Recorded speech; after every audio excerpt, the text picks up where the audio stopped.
Part 1, suasana sebelum majlis perkahwinan dilangsungkan. Macam tu lah suasana sebelum majlis perkahwinan dilangsungkan di kampung kami orang. Udah jadi tradisi di kampung kami orang. Sebulan sebelum majlis perkahwinan dilangsungkan, kami orang biar kampung macam biasalah, pergi nolong gotong royong ambil kayu di tepi sungai.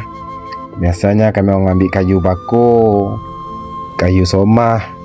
Mesti ada jumpa kayu bakar ataupun kayu somah, pokok berada pun boleh, pokok api-api pun entam aja lah kata orang.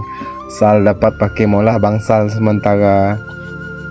Kebiasaannya kami orang biar kampung akan turun gotong royong pada ujung minggu je lah, hari cuti bekerja, macam hari Sabtu, hari Ahad, hari lah kami orang akan turun bergotong royong nak meringankan beban tidak pengantin tu lah kata orang, si payah nak bersewa kanopi lagi.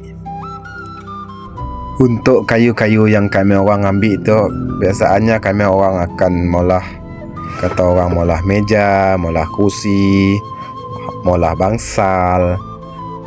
Selain dari kayu-kayu yang kami orang ambil tu, kami orang jemur juga lah untuk molah kayu api kelak masa bermasak. Mun dulu mari aktiviti macam tu memang selalulah dipolah oleh orang kampung. Tapi kini tu di area Kuching tu dah, kata orang dah hampir pupus lah aktiviti gotong royong ngambil kayu untuk molah bangsal tu. Sebab kini tu kebanyakan sidak nak molah majlis perkahwinan tu, biasanya dah make sidak catering, dah make kanopi, semua bersewa kata orang. Tapi mun di kampung kami orang, insya-Allah masih ada aktiviti gotong royong macam tu.